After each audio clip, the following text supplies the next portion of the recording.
melihat vaksinasi dari sisi medis, fikih dan hem. Vaksinasi dalam pandangan medis, fikih, dan hem. File dikompilasi dalam narasi audio supaya memudahkan saudaraku untuk memahami materi dengan penuh kehusukan, terutama bagi saudara yang mempunyai waktu terbatas untuk membaca karena kesibukan pekerjaan masing-masing. Semoga bermanfaat. Vaksinasi jadi langkah yang kini banyak dilakukan negara-negara dunia dalam penanganan COVID-19.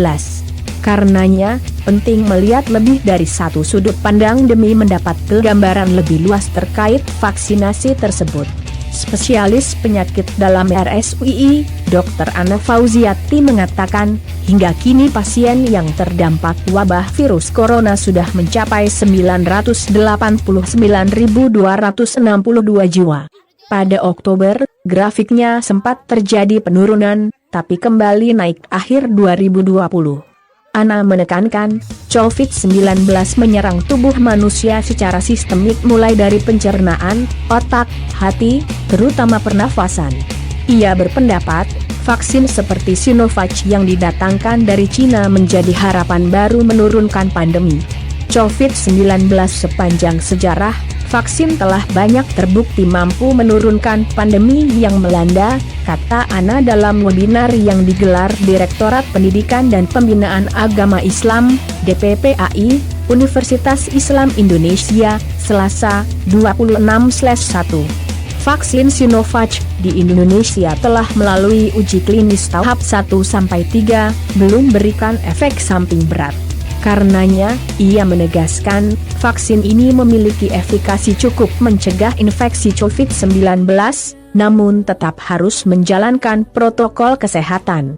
Kepala Pusat Studi Hukum dan Hak Asasi Manusia, Pusham, UII, Eko Riyadi menekankan, UU harus dipahami komprehensif agar tidak ditafsirkan secara setengah-setengah. Pemerintah memiliki kewajiban memenuhi hak kesehatan masyarakatnya. Indikator kewajiban mulai ketersediaan, aksesibilitas, keberterimaan sampai kualitas. Di beberapa negara kesehatan bukan sebagai industri yang masih ada privatisasi untuk beberapa kalangan, tapi harus dirasa semua level masyarakat. Terkait penolakan vaksinasi, dari sisi HAM terdapat kebebasan kita terhadap hak kesehatan boleh dibatasi oleh negara. Sepanjang itu semua tidak bertentangan dengan hak asasi manusia, hukum, kesejahteraan umum dan nilai demokrasi.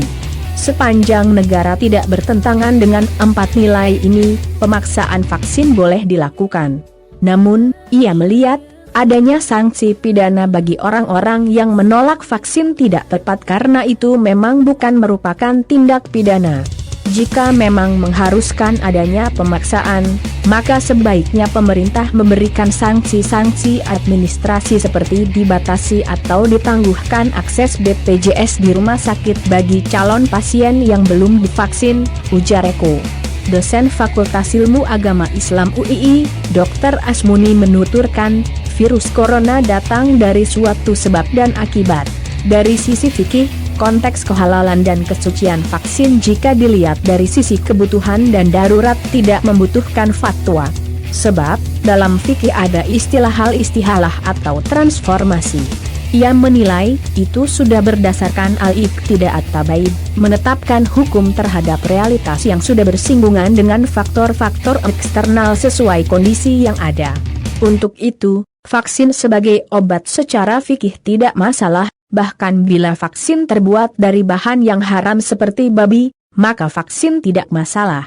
Tentu, dalam kaidah ADH darurat tubuh atau situasi darurat dan keadaan mendesak. Mengenai pro kontra, pemerintah harus mengkaji komprehensif secara ilmiah dari berbagai aspek dalam pengambilan keputusan. Sebagai pemegang kekuasaan harus hati-hati menghadapi permasalahan yang bersinggungan antara agama dengan dunia, kata Asmuni. Sumber Republika.